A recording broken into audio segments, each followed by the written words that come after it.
Hello everyone, welcome to the study concept MPPSC GK की MCQ series में आपका फिर से स्वागत है। और एमपीपीएससी फर्स्ट पेपर पर ये सीरीज चल रही है जिसका ये 63वां वीडियो है। लगातार डेली एक वीडियो अपलोड हो रहा है जिसमें कि सारे इंपॉर्टेंट क्वेश्चंस एमपीपीएससी 2020 पर आधारित मैं लेके आ रहा हूँ जो कि नए सिलेबस के अकॉर्डिंगली हैं। तो वो सारे विद्यार्थी जो कि एमपीपीएससी 2020 प्रीलिम्स की तैयारी कर रहे हैं, लगातार मेरे इन सभी वीडियोस को देखें। अगर आपने नहीं देखे हैं पिछली वीडियो तो वो भी आप प्लेलिस्ट से जाकर देख सकते हैं। और साथ ही साथ ये वीडियो जिसमें कि अगले मैंने 15 क्वेश्चन बहुत ही इंपॉर्टेंट मैंने कवर किए हैं जो कि नए सिलेबस पर आधारित हैं। तो वीडियो को अंत तक देखिएगा। आपको करना क्या है, मेरा चैनल स्टडी कॉन्सेप्ट भी सब्सक्राइब कर लेना है, वो भी ऑल नोटिफिकेशन के साथ में। और वो टेलीग्राम का लिंक जो कि मैंने इस वीडियो के डिस्क्रिप्शन बॉक्स में डाला है उसको भी आप ज्वाइन कर लीजिए, जिसमें कि आपको सारे इंपॉर्टेंट पीडीएफ नोट्स और वो सारी वीडियोस के लिंक मिलेंगे जो कि आप लगातार देखकर अपने एग्जाम्स को बेहतर ढंग से तैयारी कर सकते हैं और एग्जाम्स की तैयारी पूरी कर सकते हैं। तो चलिए शुरू करता हूँ ये 63वां वीडियो जो कि बहुत ही इंपॉर्टेंट है आप सभी विद्यार्थी के लिए जो कि एमपीपीएससी 2020 की तैयारी कर रहे हैं। वीडियो को लाइक भी कीजिएगा और साथ में शेयर भी कीजिएगा। तो वीडियो को अंत तक आप जरूर देखिएगा। लीजिए आ गया पहला क्वेश्चन आपके सामने। लोक सेवा आयोग के सदस्य को उनके पद से हटाने का जो आधार है वो कौन सा है? अन्य सवेतन नियोजन, दिवालिया, कदाचार या उपरोक्त सभी। तो इसका सही विकल्प है डी, यानी कि ऊपर दिए हुए तीनों विकल्प इसके सही हैं। यानी कि सवेतन नियोजन यानी कि समान वेतन पर कहीं दूसरी जगह पे भी अगर काम कर रहा हो तो उसको निकाला जा सकता है, दिवालिया होने पर निकाला जा सकता है, या फिर कोई भी अन्य काम जो कि अपराध में लिप्त हो, ठीक है ना, उस पर कदाचार अगर सिद्ध हो जाता है तो सदस्यों को निकालने की यहाँ पर विवेचना की जा सकती है और उसको निकालने का प्रावधान है। और ये संविधान की किस अनुच्छेद में लिया हुआ है? तो ये अनुच्छेद जो आर्टिकल 317 है उसमें इसका प्रावधान दिया हुआ है। ठीक है, अगला क्वेश्चन आ गया। मानव रहित रेलवे क्रॉसिंग समाप्त होने में होने वाला मध्य प्रदेश का वो कौन सा रेलवे क्षेत्र है यहाँ पे कि समाप्त कर दी गई पूरी तरीके से मानव रहित रेलवे क्रॉसिंग? पश्चिम मध्य रेलवे मुख्यालय जबलपुर, या फिर पूर्व मध्य क्षेत्र रेलवे जबलपुर, या फिर उत्तर रेलवे क्षेत्र मुख्यालय दिल्ली, या फिर दक्षिण रेलवे क्षेत्र मुख्यालय चेन्नई। तो इसका सही विकल्प है ए। ठीक है ना, जो जबलपुर का पश्चिम मध्य रेलवे क्षेत्र है वो पूरी तरीके से मानव रहित रेलवे क्रॉसिंग से मुक्त कर दिया गया है और यहाँ पर पूरी की पूरी रेलवे क्रॉसिंग पर, ठीक है ना, मानव यानी कि ह्यूमन बींग्स रहते हैं और कर्मचारियों के द्वारा ही पूरी रेलवे क्रॉसिंग का ध्यान रखा जाता है। और ये कहाँ पर है? इसका मुख्यालय है जबलपुर में, ध्यान रखिएगा ये जबलपुर में इसका मुख्यालय है। और यहाँ पर टोटल कितने 24 जिले हैं, ठीक है ना, जिसके अंतर्गत इस जोन के अंतर्गत आते हैं। ठीक है, और इसकी जो प्रमुख जिले हैं वो हैं रीवा, कटनी और सतना। ठीक है, चलिए आगे बढ़ते हैं। अगला क्वेश्चन आ गया। मालवा ताप विद्युत गृह मध्य प्रदेश के किस जिले में है? छिंदवाड़ा, जबलपुर, छिंदवाड़ा, खंडवा या फिर सिंगरौली। तो इसका सही विकल्प है खंडवा में स्थित है मालवा ताप विद्युत गृह और इसमें विद्युत उत्पादन की क्षमता है 2000 मेगावाट। ध्यान रखिएगा 2000 मेगावाट है और इसकी स्थापना कब की गई थी? 2008 में इसको स्टैब्लिश किया गया था। ठीक है ना, खंडवा में। क्लियर होना चाहिए आपको। चलिए आगे बढ़ते हैं। अगला क्वेश्चन आ गया। निम्नलिखित में से किस राष्ट्रीय उद्यान में प्रदेश का एकमात्र रेप्टाइल पार्क की स्थापना की गई है? पेंच, सतपुड़ा, पन्ना या फिर कानाकिसली राष्ट्रीय उद्यान। तो इसका सही विकल्प है सी, पन्ना राष्ट्रीय उद्यान जो कि पन्ना में है। वहां पर केन नदी में, ध्यान रखिए केन नदी के आसपास ये रेप्टाइल पार्क की स्थापना की गई जो कि मध्य प्रदेश में एकमात्र राष्ट्रीय उद्यान है, यहाँ पे की इसकी स्थापना की गई है। अच्छा ध्यान रहे, जो केन पन्ना राष्ट्रीय उद्यान है इसकी स्थापना कब की गई थी? इसकी स्थापना की गई थी 1981 में। और कहाँ पर की गई है? छतरपुर। ठीक है ना, छतरपुर जिले में इसकी स्थापना की गई थी। उसके बाद में इसको प्रोजेक्ट टाइगर में 1994 में शामिल किया गया था। ठीक है ना, और ये पूरा का पूरा जो पन्ना राष्ट्रीय उद्यान है ये 543 स्क्वायर किलोमीटर में फैला हुआ है। ठीक है, चलिए आगे बढ़ते हैं। अगला क्वेश्चन आ गया। संगमरमर की चट्टानों के लिए कौन सा शहर प्रसिद्ध है? उज्जैन, इंदौर, जबलपुर या मांडू। तो इसका सही विकल्प है जबलपुर। जबलपुर में ही संगमरमर की चट्टानें पाई जाती हैं और यहीं से उसकी माइनिंग की जाती है। ठीक है, चलिए आगे बढ़ते हैं। अगला क्वेश्चन आ गया। सातवां, निम्न में से कौन सा मध्य प्रदेश का प्राकृतिक क्षेत्र नहीं है? मध्य भारत का पठार, पश्चिमी घाट, सतपुड़ा मैकाल क्षेत्र या फिर नर्मदा सोन घाटी।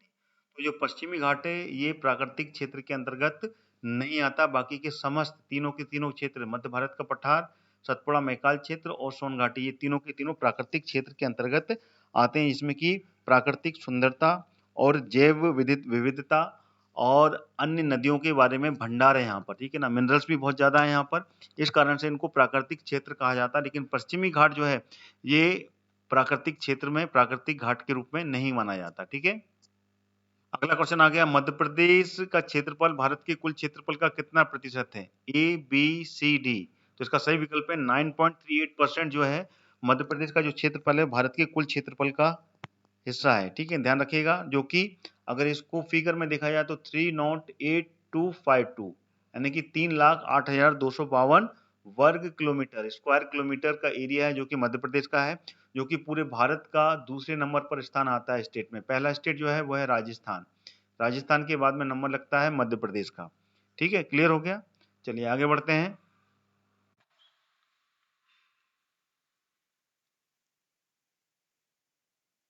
आगे बढ़ने से पहले मैं आपको बताना चाहूंगा अनअकैडमी के बारे में। अनअकैडमी आपके लिए ले आया है फ्री क्लासेस के साथ में प्लस सब्सक्रिप्शन, जिसके साथ में आप अपने एग्जाम्स की तैयारी पूरी कर सकते हैं। आइए जान लेते हैं प्लस सब्सक्रिप्शन लेने के फायदे क्या क्या हैं। पहला फायदा, आप अपने मनचाहे टीचर से लाइव क्लासेस में पढ़ सकते हैं और हर कोर्स का डिजाइन एग्जाम्स को ध्यान में रखते हुए किया गया है। हर एग्जाम्स के लिए अलग से यहाँ पर बैच भी हैं और आपके डाउट के लिए अलग से यहाँ पर डाउट क्लियरिंग सेशन भी उपलब्ध हैं। एक ही सब्सक्रिप्शन में आपको सारे कोर्स का एक्सेस यहाँ पर मिल जाता है। आपको वीडियो डाउनलोड करके आप ऑफलाइन भी इसको देख सकते हैं और साथ ही साथ आप पीडीएफ के माध्यम से सारे नोट्स को भी यहाँ पर डाउनलोड कर सकते हैं। ये तो था प्लस का बेनिफिट। अगर आप फ्री में अनअकैडमी पर पढ़ना चाहते हैं तो उसके लिए भी अनअकैडमी आपके लिए लेकर आ रहा है रिवीजन कैंप्स, जो कि एमपीपीएससी प्रीलिम्स 2020 के लिए है, जो कि होगा हर शनिवार और रविवार को। आइए अब जान लेते हैं मॉक टेस्ट सीरीज के बारे में, जो कि आप अनअकैडमी पर दे सकते हैं। जो बच्चे एमपी पुलिस और एमपी सब इंस्पेक्टर की तैयारी कर रहे हैं वो आज ही इसमें हिस्सा लें और मॉक टेस्ट सीरीज देकर इनाम पा सकते हैं। और जो बच्चे एमपी जीके को मजबूत करना चाहते हैं वो भी अपनी तैयारी के साथ साथ इनाम भी जीत सकते हैं और रोज हिस्सा लेकर एमपी जीके की टेस्ट सीरीज में अनअकैडमी पर इनाम जीत सकते हैं। ये तो बात हुई अनअकैडमी पर अपने रिवीजन आप कैसे कर सकते हैं। अगर तैयारी की बात करें तो 24 मार्च से अनअकैडमी लॉन्च कर रहा है फाउंडेशन बैच, जहां पर एमपी के टॉप एजुकेटर्स आपकी तैयारी पूरी करवाएंगे। जो बच्चे एमपी एसआई की तैयारी कर रहे हैं उनके लिए भी 3 महीने का फाउंडेशन कोर्स है जो कि शुरू हो रहा है 26 मार्च से। एनरोल कीजिए और एमपी के बेस्ट एजुकेटर से पढ़िए। और भी बहुत सारे बैचेस आ रहे हैं अनअकैडमी पर, उसके बारे में विस्तार से जानने के लिए आप अनअकैडमी के प्लेटफॉर्म पर विजिट करें। अब जानते हैं अनअकैडमी के नए फीचर्स के बारे में। इसमें आप सबसे पहले इस फीचर्स में लाइव क्विज में आप ज्वाइन कर सकते हैं डायरेक्ट। जो भी प्लस लर्नर हैं वो अनअकैडमी के प्लेटफॉर्म पर प्रैक्टिस क्वेश्चंस कर सकते हैं। अगर आप प्लस लर्नर नहीं हैं तो आज ही बने और ये फीचर आपकी मदद करेगा आपकी तैयारी पक्की करने में। और हाँ, करंट अफेयर की पत्रिका भी आती है अनअकैडमी पर, जो कि प्लस लर्नर के लिए इसका भी उसको फायदा पूरा मिलता है। इन सब चीजों का फायदा लेने के लिए आज ही अनअकैडमी का ऐप डाउनलोड करें और 10% का डिस्काउंट पाने के लिए मेरा रेफरल कोड, जो कि कैपिटल लेटर में हरदयाल कुशवाहा लिखा हुआ है, उसको यूज करें और डायरेक्ट 10% का डिस्काउंट आपको फीस में मिलेगा। आइए जान लेते हैं लाइव क्लास कैसे अटेंड करते हैं। सबसे पहले तो आपको पर्टिकुलर लाइव क्लास में जाके एनरोल करना है। एनरोल करने के बाद में उस बैच में जाकर ज्वाइन करना है। देन वहां से आप डायरेक्ट डाउट क्लियरिंग भी कर सकते हैं और साथ ही साथ वहां से जो पीडीएफ नोट्स हैं उसको भी आप देख सकते हैं और साथ ही साथ डाउनलोड भी कर सकते हैं। लाइव क्लासेस के दौरान जो एमसीक्यूज कंडक्ट होते हैं उसमें हम पोल कैसे कंडक्ट करते हैं उसका सामने आपके पास में एक एग्जांपल है। यहाँ पर कि आपको ABCD करके ऑप्शंस आता है जिसको कि आपको सेलेक्ट करके अपने आंसर को चूज करना पड़ता है। देन उसके बाद में आप डायरेक्ट उसका answer at the end educators के द्वारा आपको प्राप्त होता है। How to clear the doubts in the live class. तो सबसे पहले आपको पर्टिकुलर डाउट पर क्वेश्चन जनरेट करना है। देन उसके बाद में आप उस क्वेश्चन को क्वेश्चन बॉक्स में जाकर टाइप करें। देन पर्टिकुलर इमेज को टाइप करने के बाद में, अटैच करने के बाद में आप उस पर्टिकुलर एजुकेटर्स को आप सेंड कर सकते हैं। अनअकैडमी पर डेडिकेटेड डाउट क्लियरिंग सेशंस भी चलते हैं, जिसमें कि आप ज्वाइन होकर पर्टिकुलर डाउट क्लियरिंग सेशंस को अटेंड करके अपने सारे डाउट्स क्लियर कर सकते हैं। अनअकैडमी मेगा और वीकली क्विज कंडक्ट कराता है और उसको अटेंड करने के लिए पर्टिकुलर क्विज पे जाएं, देन उसके बाद में आप उसको पार्टिसिपेट कर सकते हैं। तो जल्दी ही डाउनलोड कीजिए अनअकैडमी का ऐप और तैयार हो जाइए एमपीपीएससी व्यापम्स के सारे एग्जाम्स को क्रैक करने के लिए। Let's crack it. अगला क्वेश्चन आ गया, भारतीय वन अनुसंधान संस्थान देहरादून का जो क्षेत्रीय कार्यालय है वो मध्य प्रदेश में कहाँ स्थित है? भोपाल, जबलपुर, ग्वालियर या इंदौर? तो ये है जबलपुर में स्थित, ठीक है ना। और यहाँ पर ये क्षेत्रीय अनुसंधान केंद्र इसलिए खोला गया क्योंकि यहाँ पर जैव विविधता, ठीक है ना, प्रचुर मात्रा में यहाँ पर वन पाए जाते हैं, सबसे अधिक यहाँ पर वन्य प्राणी हैं और अन्य क्षेत्र के कारण और प्राकृतिक संसाधन यहाँ पे बहुत उपलब्ध है, जैसे कि खनिज, यहाँ पर तांबा पाया जाता है, मैग्नीज पाया जाता है, कोयला पाया जाता है, बॉक्साइट पाया जाता है, तो अन्य मैग्नीज भी पाए जाते हैं। इस कारण यहाँ पर ये अनुसंधान केंद्र जो क्षेत्रीय कार्यालय यहाँ पर स्थापित किया गया है, ठीक है, जबलपुर मध्य प्रदेश में। अगला क्वेश्चन आ गया, नवा मध्य प्रदेश का राज्य विद्युत मंडल भवन किस नाम से जाना जाता है? पर्यावास भवन, शक्ति भवन, निर्वाचन भवन या फिर ऊर्जा भवन? तो इसका सही विकल्प है शक्ति भवन के रूप में इसको जानते हैं, ठीक है, this is the correct answer. अगला क्वेश्चन आ गया, नगर पंचायत के अध्यक्ष का चुनाव किस प्रकार से होता है? अप्रत्यक्ष, प्रत्यक्ष, मनोनयन या बहुमत के द्वारा? तो ये अप्रत्यक्ष रूप से अध्यक्ष का चुनाव किया जाता है। सबसे पहले जो उनके सदस्य होते हैं, ठीक है ना, सदस्यों का चुनाव जो होता है वो प्रत्यक्ष रूप से होता है, फिर बाद में जो सदस्य बन जाते हैं देन उसके बाद में उसी में से अध्यक्ष चुना जाता है, जो कि अप्रत्यक्ष रूप से सदस्य ही उसको चुनते हैं, ठीक है। तो इसका ए उत्तर सही हो जाएगा।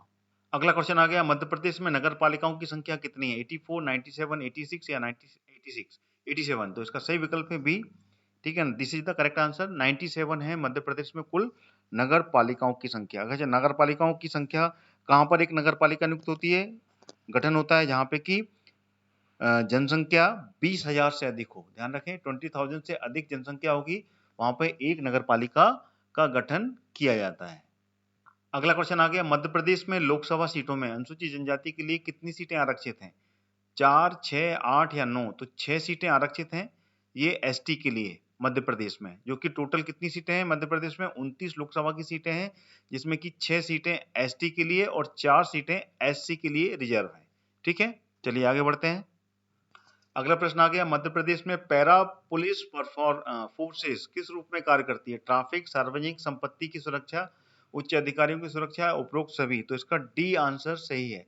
पैरा जो पुलिस फोर्स है वो ऊपर दिए हुए तीनों विकल्पों पर कार्य करती है, this is the correct answer. अगला क्वेश्चन आ गया, मध्य प्रदेश में स्थानीय निकायों पर जो महिलाओं को आरक्षण दिया जाता है वो कितना है? 33%, 45, 50 या 60? तो 50% का आरक्षण दिया जाता है स्थानीय निकाय चुनाव पे, जैसे कि नगर निगम हुआ या पंचायत के चुनाव होगा, तो उसमें महिलाओं को जो आरक्षण है वो 50% का आरक्षण है सभी सीटों पर। अगला क्वेश्चन आ गया, निम्नलिखित में से किस खेल में एक ही टीम में महिला और पुरुष दोनों ही खिलाड़ी होते हैं? बेसबॉल, सॉफ्टबॉल, कार्क बॉल या फिर हैंडबॉल? तो इसका सही विकल्प है कार्क बॉल। कार्क बॉल एक ऐसा खेल है जिसमें कि दोनों ही महिला और पुरुष दोनों से मिलकर ये टीम बनती है, जिसमें कि 4 खिलाड़ी महिला की होती हैं और 4 खिलाड़ी पुरुष होते हैं ये, ठीक है ना। और ये नेट बॉल, ध्यान रखिएगा, नेट बॉल और बेसबॉल, नहीं सॉरी बास्केटबॉल, बास्केटबॉल दोनों से मिलता हुआ ये खेल है, ठीक है ना, दोनों का मिला जुला ये खेल कहलाता है, जिसको बोलते हैं कार्क बॉल। तो ये थे 15 क्वेश्चन आपके सामने रखे मैंने। वीडियो कैसा लगा कमेंट करें, कमेंट आपके बहुत ही ज़्यादा इंपॉर्टेंट है मेरे लिए। आपके कमेंट के माध्यम से मैं अगले वीडियोस के बारे में तैयारी करता हूँ।